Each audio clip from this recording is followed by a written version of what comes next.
What's going on, Creation Grounds? I'm your host, Aaron Lloyd, and this is episode 56 of the Creation Grounds. Before I get into our next creative, amazing, gifted, courageous, magical guest, I want to encourage you, yes, you, to like, share, subscribe, tell anybody about this podcast that you think will be genuinely inspired, educated, motivated, and all of that. My next guest is Helene Kvale. She is or was a former teacher of mine at UConn, and she taught me Shakespeare, Moliere, taught me how to be bigger in my choices. She also gave me my first professional acting gig in a Michael Bradford play at the Parkville Project, and she's just a brilliant artist. In this episode, we talk about her directing career. We talk about her exposure on the West End and in the UK. If you're familiar with that theater, it's like the Broadway in London, that is Broadway in the US. She's also worked at the National Theatre with Sir Ian McKellen. She's worked with David Oyelowo. She's just brilliant, and she's currently working on a documentary and empowering actors any chance she gets. In this episode, she talks about her favorite kinds of actors that she directs. She talks about what it was like building her Lady Anne opposite Sir Ian McKellen, and she talks about just her background in anthropology, how she got interested in the arts. It's really a robust conversation that I think you'll enjoy. Make sure to check out her documentary that's coming out, slated for 2023, and enjoy this episode with Helene Kvale.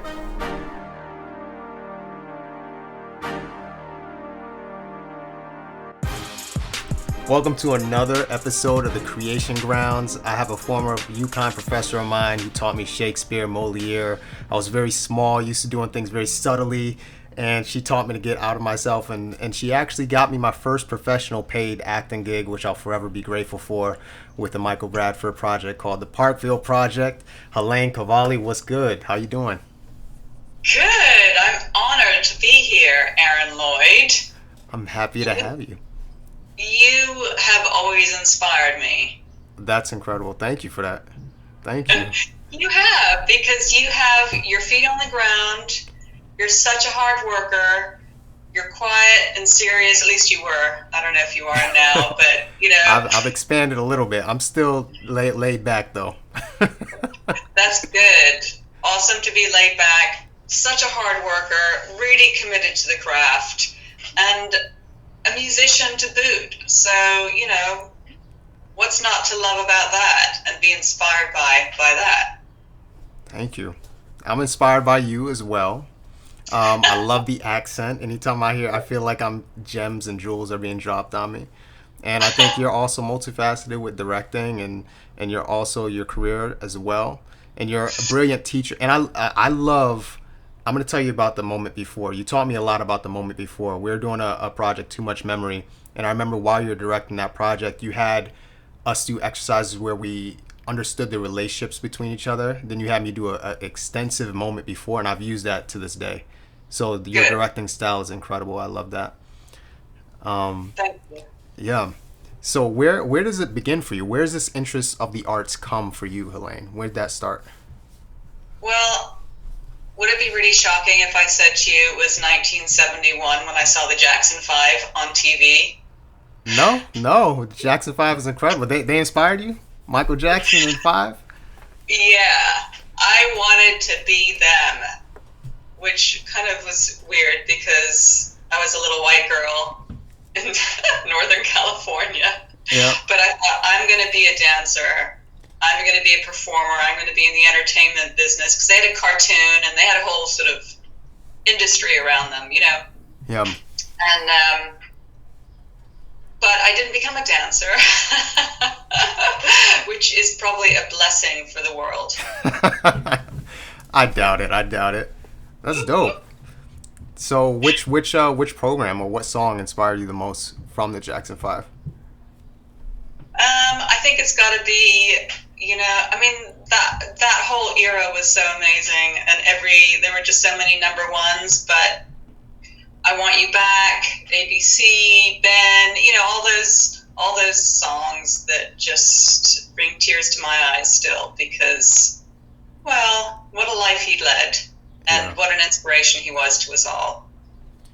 And the Jackson 5, so there's a difference between where you desire it, you're kind of dreaming it. Tell me about the moment leading up to, like, this is what I'm going to do, and you actually started taking action towards it. Do you remember that day? I remember being in LA. I was actually at the Claremont Colleges for a year. I got a scholarship to go there for a year, and that's when I took my first acting class. And my friend wanted to audition for Getting Out by Marsha Norman, and she was really scared. She didn't want to go, and I was like, you gotta go. All right, I'll go with you. I said, I'll go with you. And she said, you've got to audition. I said, no, I'm not going to audition. I'll just sit in the auditorium, but I'll go with you. So we went, and then, the director said, so who's auditioning? And she put her hand up, and I found myself putting my hand up. And anyway, that was my first role, playing the doctor in Marsha Norman's Getting Out. It was a big stage. And that was it. And but then I ended up leaving the Claremont Colleges and going to the London School of Economics, where I already had I'd been accepted there, and I kind of wanted to get back to Europe. So I left the Claremont Colleges and I went there, and I started getting involved in the Drama Society. So that sort of period is probably the most influential. Tell me about that period. So you go from Claremont, San Fran, you go to London. You're Norwegian, right? So you have Norwegian roots. You go back to Europe, and you start building a career in London. What was that transition like for you, and why did you decide to go back to Europe? Well, we had moved to Europe as a family because my dad was a Norwegian Seamen's minister. He worked in the church, and he was a Norwegian Seamen's pastor. And so we went from San Francisco to London, to the church there, when I was 11. And so I didn't really have a choice. But, one of the reasons that I agreed to go as an 11-year-old, like I had any choice, was that my mom promised me that I'd get tap dancing lessons. Because, I told you I wanted to be a dancer, right? Mm-hmm. And I specifically wanted to be a tap dancer. And so I said, all right, I'll go to London, then I'll get tap dancing lessons. But then I never got the tap dancing lessons. But anyway, I digress. The bait and switch.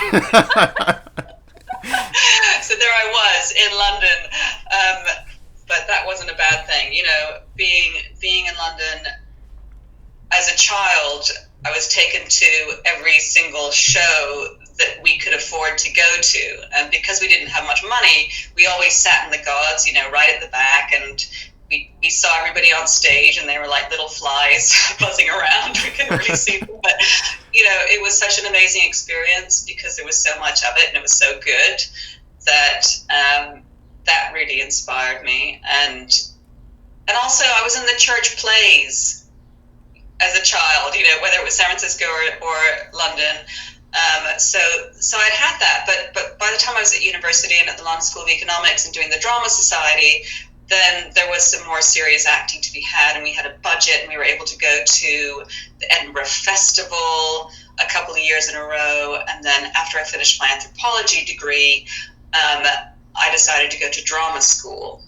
And my best friend from the London School of Economics, who turned out to be quite a successful filmmaker, she also went to the same drama school as me. And except she was a director and I was an actor. So we both did our postgraduate training there.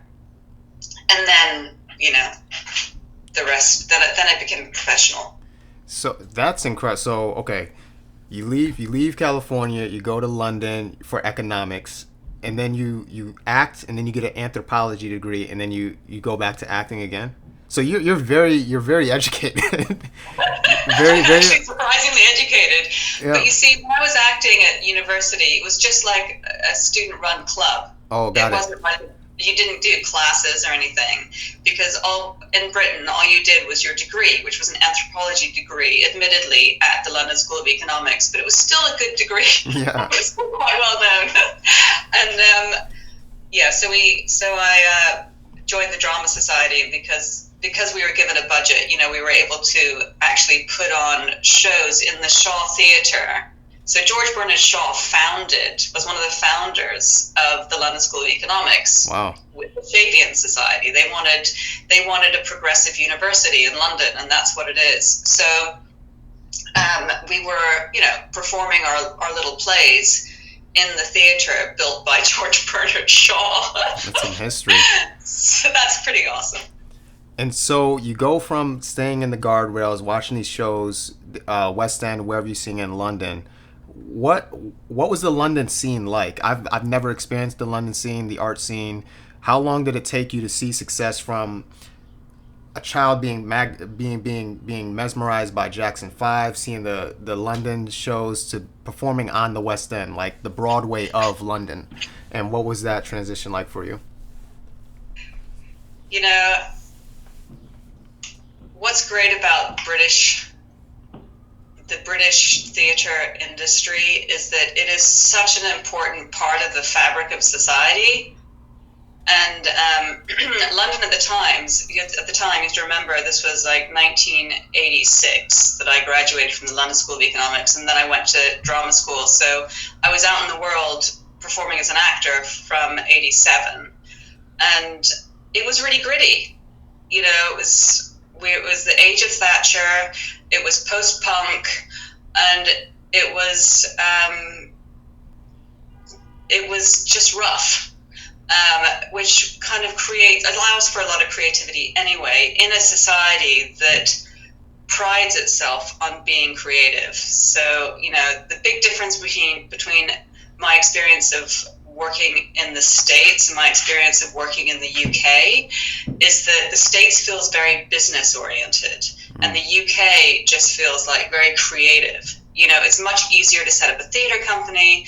If you do a show, you can do it in the various fringe theaters and the various pubs. At least then you could quite easily, you rent out a pub, doesn't take very much, not the pub, but the room above the pub, which is the theater, doesn't cost very much. You're going to get reviewed. It doesn't matter how bad your show is, and you can start, because the Brits are interested in creativity and what people are doing at whatever level. So, Time Out will come and review you, and you can start inviting agents, and there's not this big sort of business model of having managers and agents and all this gatekeeping that goes on. So, you call around, you get a few agents, their assistants might come. You can build a career in a way that's, you have much more agency as an actor.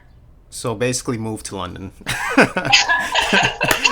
It's a very exciting place to be. And, I haven't worked there since I moved back to the States in 2002. So, it's been a long time and a lot has changed, but there's still that, they honor the eccentric. It's like nobody wants to be the regular guy in Britain. It's like that. Nobody wants that. You want to stand out in Britain, so everybody is like trying to,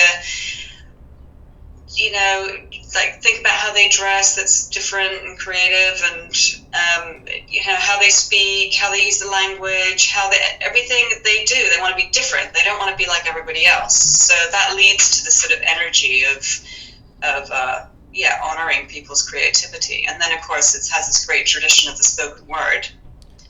In the spoken word, Shakespeare, you did in the National Theatre with opposite Ian McKellen, a giant Sir Ian McKellen. Tell me about building your Lady Anne opposite him and what that was like. Well, that was really super exciting to be working at the National Theatre at such a young age, and to have the opportunity to come in as a young actor, allowed me to continue to learn from the greats. I mean, you'd go to the cafeteria and Arthur Miller would be sitting there. What? The great and the good were there internationally, right? Yeah. And so having the honor of being able to work opposite Ian McKellen and Brian Cox, because Brian Cox played King Lear, and it was a show that was the first time the National Theatre had done this. They were doing two Shakespeares in rep, and they were taking them on a global tour where everybody was understudying, including Ian McKellen and Brian Cox. Wow. Of course, what happened after a few weeks of rehearsal, we had a 5-week rehearsal period to do the two shows. what happened was that, Brian Cox and Ian McKellen thought that they shouldn't be understudy because they had quite a lot to do. They were in both shows, right? Yeah. Ian McKellen also played Buckingham, and Brian Cox, who was playing King Lear, played Buckingham in Richard III, and Ian McKellen played Kent in King Lear. So everybody was doubling up, and I was brought on after I had done 2 professional gigs. So I left drama school. I spent a year on the fringe working for profit share. Basically, you get nothing of the profits because there's no profits. Right. It's this, misnomer that everybody knows. Like it's going to be a good experience, but you're not going to make any money. So I did that for a year, and then I got what's called my equity card, mm-hmm. and I was able to do 2 tours, one of which lasted 13 months and went to the West End, and the other one lasted 3 months because I was picked up by the National Theatre to join. Okay, so when I started, I joined as the understudy of Lady Anne. Wow. This is a long preamble, sorry. I'm interested. This is great. I love it. Yeah, so I started as the understudy of Lady Anne, and I was as cast, which means I played all these little roles in both the plays, and I was understudying Cordelia. But of course, because I'm quite a serious person, I took this role very seriously. So I was acting like I was playing Lady Anne. You know what I mean? I wanted to go to every single rehearsal. I was sitting there, during the run, like doing my warm-ups like I was going on stage. And of course you have to do that because mm-hmm. you could go on stage, and I did go on stage quite a lot. And in fact, the first time it happened was at our first destination, which was Tokyo. Wow. And, Claire Higgins, who was playing Elizabeth in Richard III, she got sick, and suddenly 20 minutes before the show, there's a decision that she's not going to go on stage, and there's a knock-on effect, and so everybody moves up, right? Mm-hmm. Everybody shuffles around, and we were all understudying, we're all frantically trying to get into different costumes, all this. But that worked out really well for me because it got me noticed, basically. And I got a very nice fax from the do you remember faxes? Yeah, I do. I was in Tokyo and I got a fax from the casting department at the National Theatre saying, "It is highly unusual that we receive such positive reports of a performance. We'd like to congratulate." It was like getting a fax from the Queen. Wow. We'd like to, it wasn't from the Queen, but it was from the casting department. Oh, nice. We'd like to congratulate you on your performance of Lady Anne and Cordelia and blah, blah, blah. So, it was good to be noticed early on. And so I was very much kind of taken under. I got a wonderful little gift from Ian McKellen. I love it. He went out and he bought me a Japanese fan. And he handed me this fan, and on one side was like a little Japanese painting, and on the other side, he had drawn a picture of himself, and it just said, "From your fan." That's clever and witty. Yeah, he's smart like that.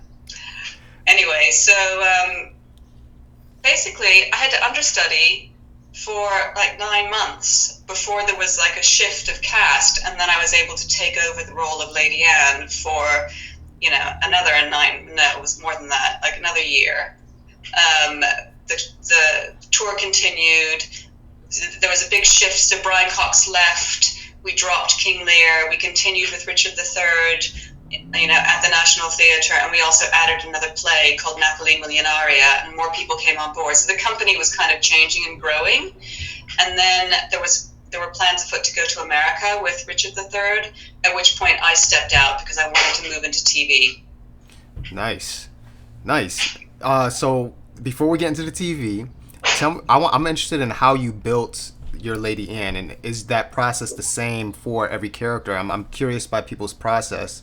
Yes, sorry, I didn't answer your question. No, you did. That was just talking about what it was like playing Lady Anne, and then what was it like actually building her? Do you build all your characters the same? Yeah. I mean, I had a long time to build her. Yeah. Right, because I was basically listening to the show for 9 months and on stage occasionally, and so I did have a long time to build her. But I do it the same way, and basically it's the same way that I taught you guys, which is essentially Stanislavski and root, and with Laban and with the Alexander technique, and applying all the text work that I learned through my training. I had sort of a classical British training, and it's like breaking down the text, answering all those really boring questions: who you are, what the given circumstances are, what they say about you, what you say about them, all that kind of thing, and then finding and then listening on stage and taking risks and being humble and really being in the moment. So it's Stanislavski based.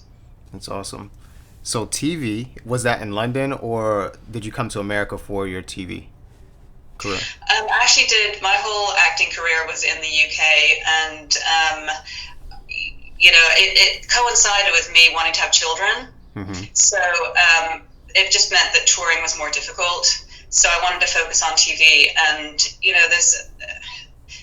there's just such a fantastic culture of television and radio and theatre in Britain, and to be able to participate in that was exciting. Really different technique, but the writing is so good too. What's that? The writing in British television is incredible. Yeah. Really good. Yeah. I mean, it comes from, the BBC was sponsored by the government. Sorry. Right. Turn this off. The BBC was sponsored by the government. And so there were these things called Play for Today. Mm-hmm. And very much there would be a play on TV, made for TV. And this was in the 70s, before I was part of before I had a career. But there was very much this feeling of, we're going to go for quality, high quality work. And because this is a subscription-based system where you pay to get a television, you have to have a television box, and there's not a lot of choice. You had BBC One and BBC Two and ITV, which was the independent channel, and the BBC was basically you didn't pay very much. It was like $25, right? Mm-hmm. But they controlled what you could see. And there wasn't a lot of independent production companies, just this ITV. They had the independent production companies. The BBC was producing all of its own work. So it was very much, the public are going to get their meat and their 2 veg and their dessert. And we're going to tell them what good theater, what good TV is. You know what I mean? And so it was very top down, but actually the quality was extraordinarily high. And so, with Thatcherism and with the sort of rise of capitalism, there was more a sense of, no, we've got to open this up to the open market and see what comes out. Mm-hmm. But that was kind of the root of it, that there was this so everybody was getting access to very high quality writing and that kind of thing, as determined by the people who ran the BBC. But there's still that kind of, still built on not only creativity, but high quality, And high quality can also mean risk-taking, surprising. They're a country of nutters, basically, crazy people. That's awesome. I have to turn all my devices off. I'm sorry, they're pinging. It's all good. I'm so amazed that I have electricity, quite honestly. But, I'm impressed you were able to make it happen, like with the Wi-Fi and all that. So quickly. Yeah, everything was off, and now it's working. So, what prompted? So you have your television career in London. What prompted the shift to teaching and directing? What prompted that interest? Yeah, so I had always done a lot of teaching that was affiliated to the shows that I was in. So. The first thing I did when I left drama school was I started teaching workshops to kids, and that's what a lot of young actors do, and it's a really great way to learn. And then when I joined a company like the National Theatre, they have an education department, right? And so there's like opportunities within that to engage in real world and supported workshops that are specifically designed around the productions.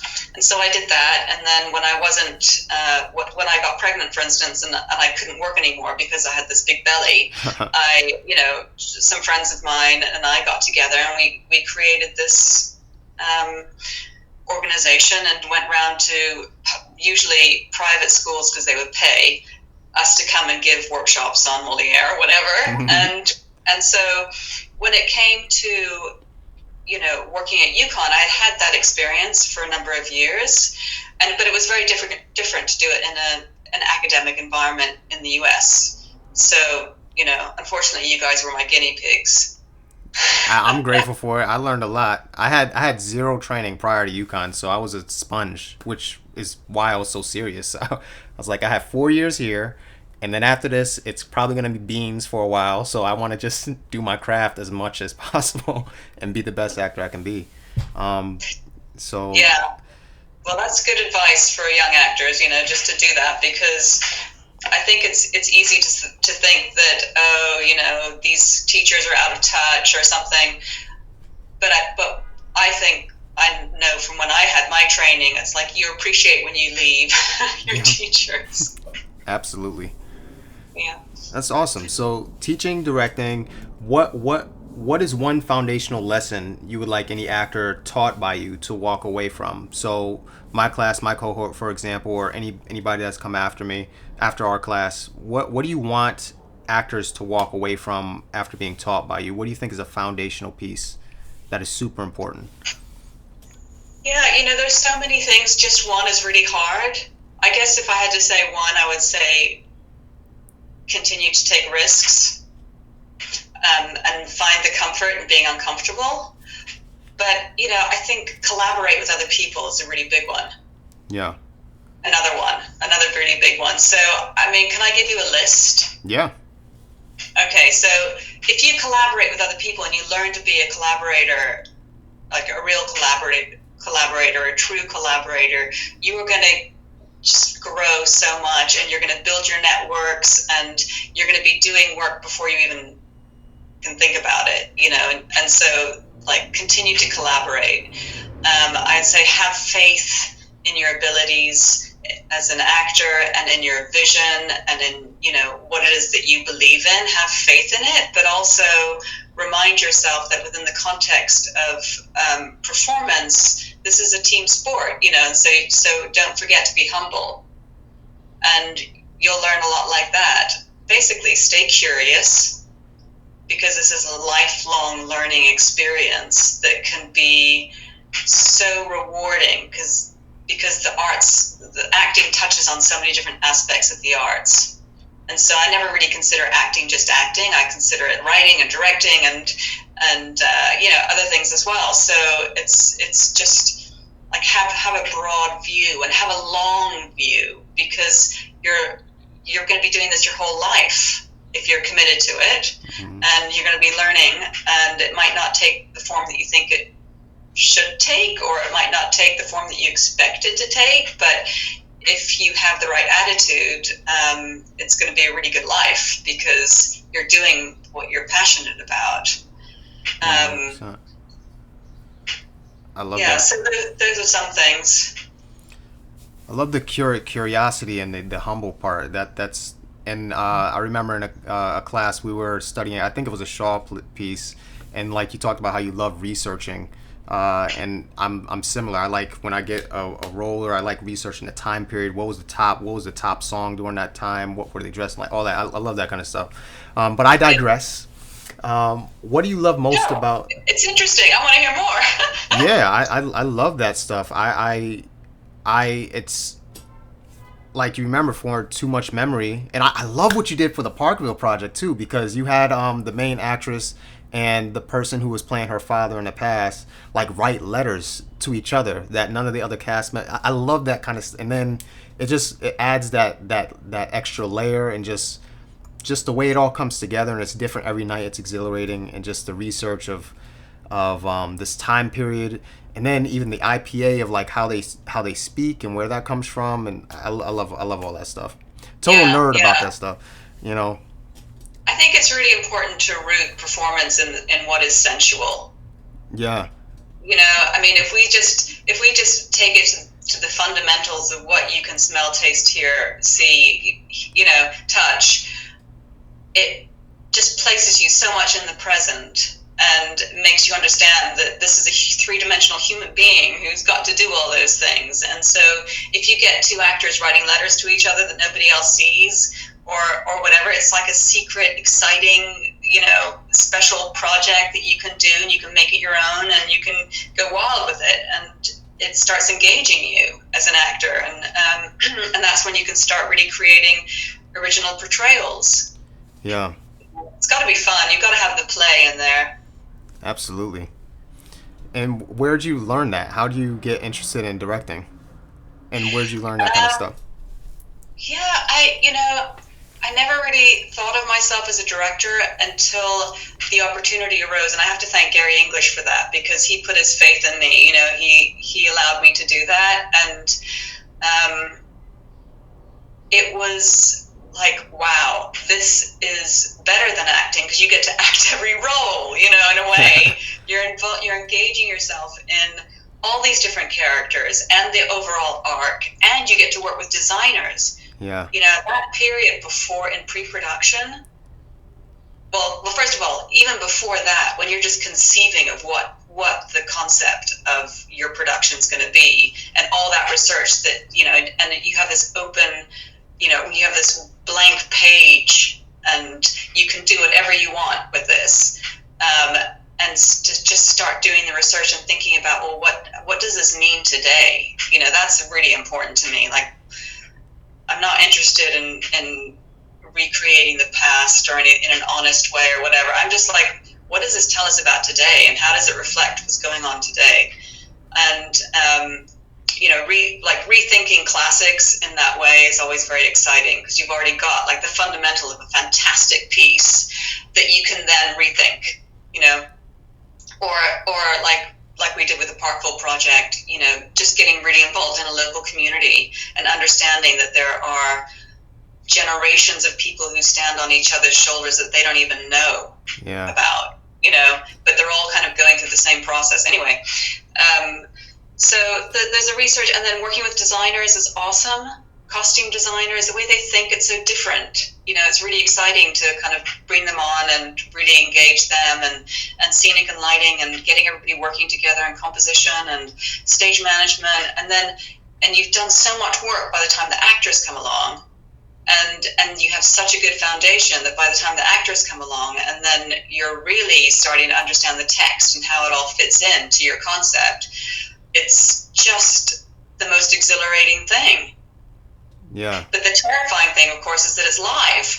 Right. Right. And then things like a pandemic happen. I know, that's the worst. It's coming back though, September. What did you say? It's coming back in September. Theater. I don't know if it's the same in Connecticut, but Broadway's coming back pretty soon. Yeah, that's really, really exciting. You know, I mean, we've got to continue to gather on some level, because to me it's as much as multidisciplinary theater, multimedia theater is really, really amazing. To me, theater is that combination of the actor, the text, and the audience coming together in a space. You know, that's where the magic happens. That's when you can't recreate it. It's why I don't like filming live theater, because it's not watching films of live theater. It just isn't theater. Yeah, it's true. You had to be there. What are your favorite actors to direct? What are some of the qualities that the actors that you really like directing? What do they have? You know, they have a lot of these qualities that I've spoken about before. The desire to bring ideas into the room, the desire to take risks, the curiosity, the humility, the desire to collaborate. I mean, it's all kind of the same stuff. It's like people who say yes, people who are respectful of their fellow actors in the process, I'll work with those actors again. Yeah. You know, the ones that come along and are not in that open space and not in that place where they're gonna like run with an idea or come in with any ideas, they're not really gonna generate much energy in the room. So I mean, it obviously depends on what you're working on. Mm-hmm. You know, if you've got somebody who's doing a star turn and they're the main focus of the show, then you know for whatever reason that's something that is really anchoring the piece. Then you know whatever they're bringing must be pretty remarkable. Mm-hmm. But yeah, ideally, gathering people who are on the same page, who really want to be there and really want to learn and want to create and have fun is the most important thing, because it's too hard. Yeah. Otherwise. It's very hard what we do. It is. It's meant to be enjoyed, you know. Yeah. And ultimately it works best when it's simple and the principles are simple and that simplicity comes from, you know, the desire to risk and play and be respectful. And if there's respect, then there can be elasticity in the room in terms of what's permissible and how far we go, because we know that everybody's going to have a chance. And, you know, I don't think the room is democratic, though. You know, I mean, I do think that there is a hierarchy in theater, which some people might really disagree with me on, but I think ultimately somebody's got to take responsibility for the vision. Mm-hmm. And you know, it's not to say that you can't devise and you can't do those things, because it's possible to have that, you know, a democratic environment. But at a certain point, somebody's got to take responsibility to make sure that the thing functions and that, you know, your goals are met or whatever, I think. Yeah. It takes longer, I guess.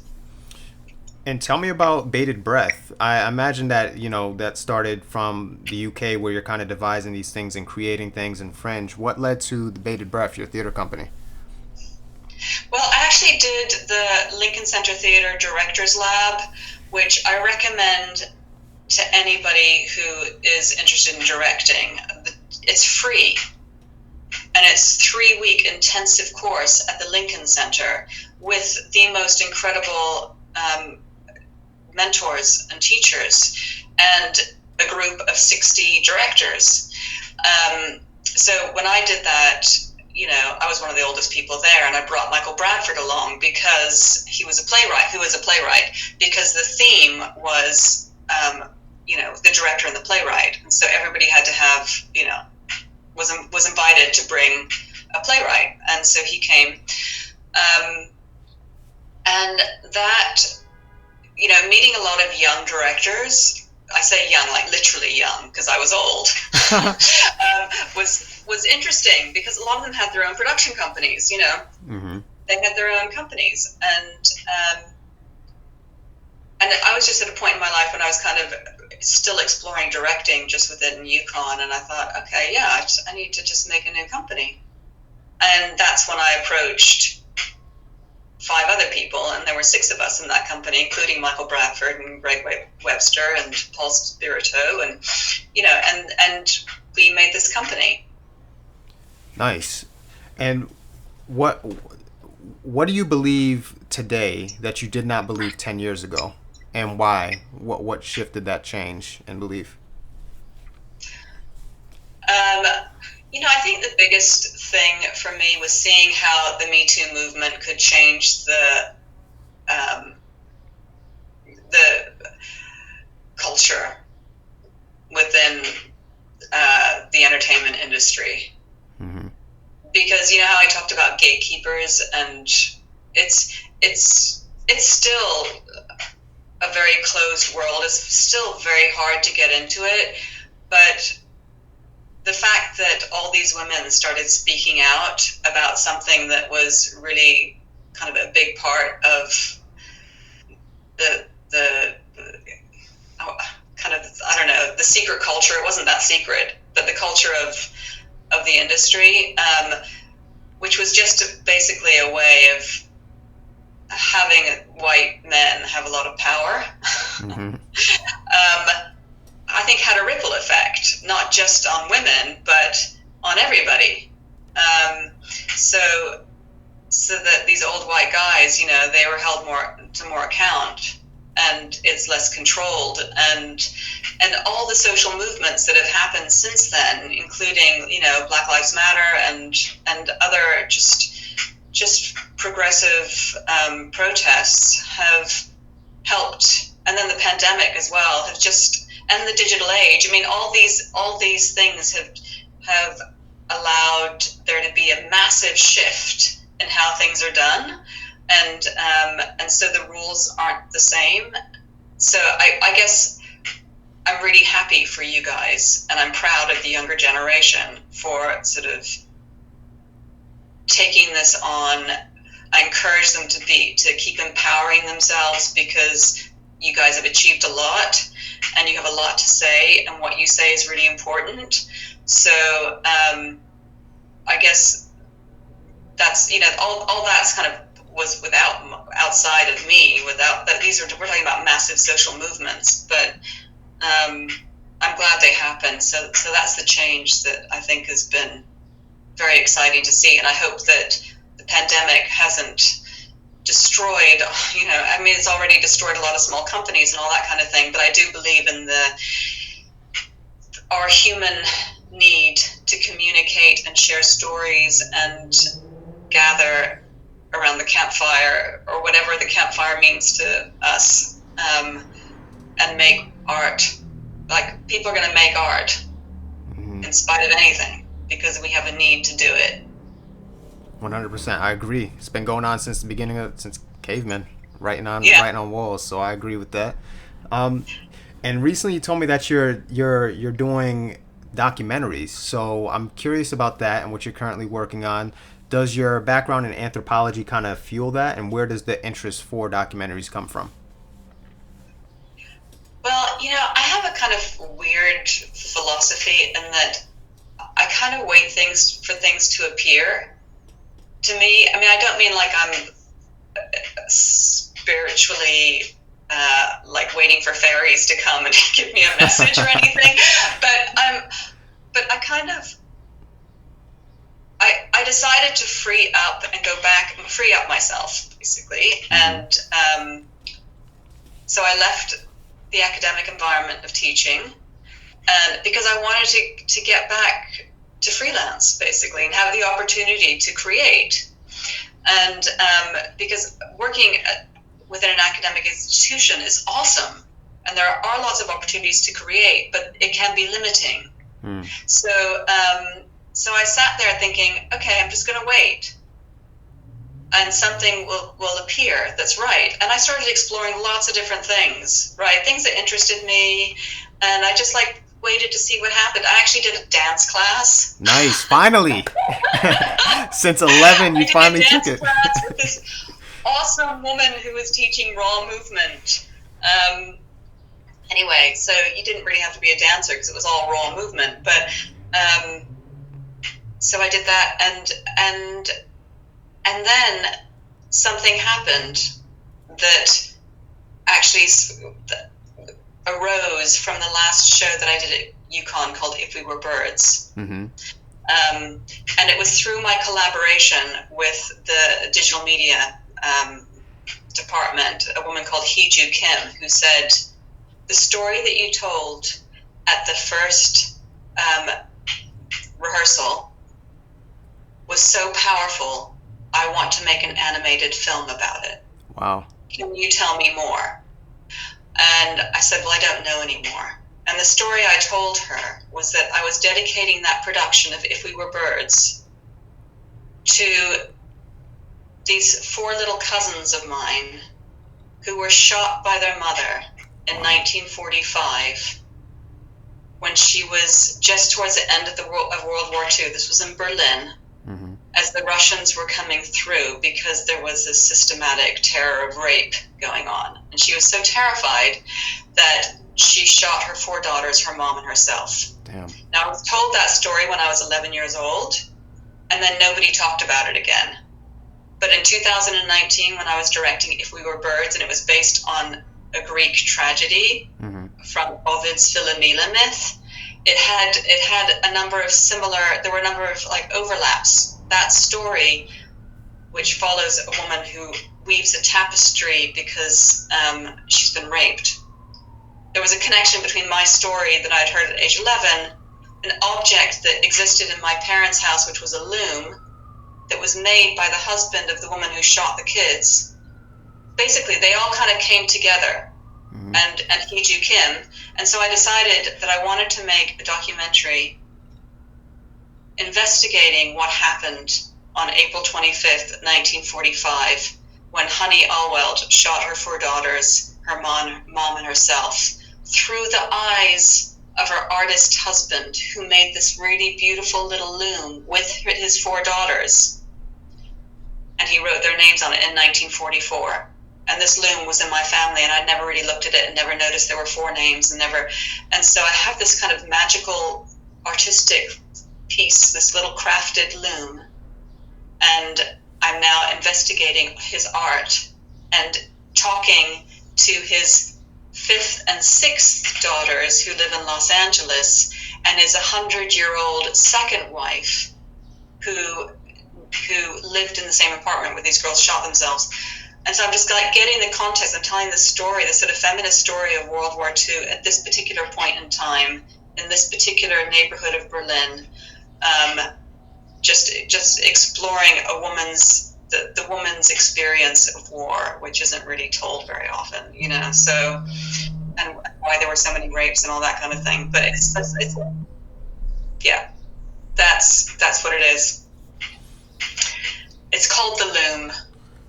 The loom. What is a loom? Because I've never heard that. Okay. Well, a loom is what you weave a tapestry on. Okay. And it's this traditional, like, it's a structure of that stands up, and it actually is a functioning loom that he made with his 4 daughters in 1944. And there's a little tapestry on there. So in the Philomela myth, Philomela weaves this tapestry to tell the story of what happened with the rapes. And it leads to this massive revenge tragedy where everybody gets killed. They end up killing a baby, feeding it to the husband. He goes mad. The gods turn them into birds. It's this fantastic story of, it's a revenge tragedy. And in this instance, I saw this loom that had been in our possession with this little tapestry made by these 4 little girls in 1944, and I wondered if they had actually been killed in 1944, because I didn't know when they died. And I wondered if he knew anything about the Philomela myth, and if he had actually decided to make this tapestry in honor of his 4 dead daughters. And so that's sort of part of the inquiry. It's like, what happened? And do you have any idea when this is going to be released, or a website that people can... It's going to be released 2023. I have a team of people. I have a co-director who's called Adam Briscoe, who's a documentary filmmaker. I have this fabulous cinematographer called Tanya Bindra. And I have a German researcher. I have this big team of people. I have an animator. And we are currently making a teaser and grant writing. And if you want to give me $1 million, Aaron, I won't say no. Okay. Because it's going to cost a lot of money. But in the meantime, we're all doing it for free, and we're all very motivated. We're just passionate about the story, and we're finding all this art that this guy made in Los Angeles, because he was actually sponsored by my grandparents to come from Germany after his wife died to America, and he started a new life. He was a stained glass maker, and he built stained glass in Los Angeles, and it's all over the city. And I'm discovering it and learning about him and his dead children depicted in these stained glass, windows. So it's really about trauma, this film. Anyway, I could talk about this all day. I'm sorry, you got me ranting. It's super interesting. And how do people donate? Is there a website? How do people are you guys gonna? I mean, obviously this might be background stuff, but like Netflix, all the like streaming services, or how are you guys planning on distributing it? Yeah, so The website is theloomfilm.com. We are building it. We are working with Rich Holland, who you may remember. He was the guy who designed the Bated Breath website, and he's an artist in his own right. And he runs these places called free centers. Mm-hmm. He started this whole network of free centers, particularly for African American neighborhoods, to allow assets to be exchanged to allow access to assets, basically. So everything is free. And they are our fiscal sponsor. So if you want, to make a donation, you can it's tax deductible, and you can do it through the website or through Free Center. And we hope that we anticipate this will be a German co-production. And we're looking at, our target is a kind of PBS POV. But it's going to be a beautiful film. It's going to be very artistic, the film, and it's going to be quite elegiac. And so it'll be a different kind of historical documentary because it's told through the eyes of an artist. And it's really like, stressing the importance of the power of storytelling through art. I love it. Which is what we do. And I ask all my guests this. When you think of the word creative, who comes to mind for you and why? Apart from Aaron Lloyd. Oh, well, thank you. I'm flattered. I appreciate it. Well, I started thinking about I start thinking about who is creative, and like people who inspire me who are creative. And I think about people like, do you know somebody called Miranda July? No. She is a filmmaker, writer, performance artist. Check her out. She is awesome. Or somebody like, Ava DuVernay. Love her. Yeah, so important. Or Yoko Ono, like different period, but her work was amazing, is amazing as a performance artist and musician. Mm-hmm. Or thinking about like actors like David Oyelowo. Beautiful actor. Oh my God! And I had the privilege of working with him. When? In England, and he actually lived in the same town as me. We lived outside of London in a place called Brighton. Mm-hmm. So before he moved to the States, he lived in Brighton, and so we were working on a film together. And we would take the train home together. So I had the opportunity to sort of get to know him a bit. That's beautiful. Yeah, he is just really inspiring. So is Mark Rylance as an actor, another very creative actor who is super passionate. And then there's people like, Devendra Banhart. Do you know him? No. Musician, folk singer, artist. People who kind of do more than one thing, like Donald Glover. Love him. Inspiration. Yeah. Or somebody like Charlie Kaufman, who really takes a lot of risks as a writer. Being John Malkovich, adaptation, just like really exciting Eternal Sunshine of the Spotless Mind. And the director of that film, Eternal Sunshine of the Spotless Mind, Michel Gondry, mm-hmm. who's French, really worth looking at because he brings a very theatrical perspective to film. So, when I think of creative, I think of those people who, they're not just actors, they're not just directors, they're screenwriters, they're doing all kinds of things. They're musicians, and I think that your generation is more and more allowing that to be acceptable, if not necessary. Yeah. I love Mark Rylance. I still remember seeing Jerusalem, and it's probably one of the most powerful performances I've ever seen. And I've been following him ever since I saw his Richard III. He's incredible. I love him. Yeah, and he's also a very nice guy, and he actually ran the Globe Theatre for a long time. Mm-hmm. Talk about humility, talk about the sort of respect for the space and the energy in the room and all those things that are intangible. Mm-hmm. Like he has that. Just check him out. He's a really lovely guy. Yeah. He's Awesome. always in New York. Yeah, he's kind of transitioned into film, but I definitely follow him since seeing Jerusalem. But Yeah. this has been an awesome conversation, and I love chopping up about arts and all this kind of stuff. And I learned things about you I didn't know before. How do people contact you? How do they you already said how they donate. Obviously, look out for the Loom project. And how do people contact you if they want to? If you're a freelance director or an actress, you still want to act. How do people connect with you? Through HeleneKvale.com. It's a difficult name, but HeleneKV for Victor, ALE.com. Helene Kvale. It's been a pleasure. Oh, thank you. I'm sad to say goodbye.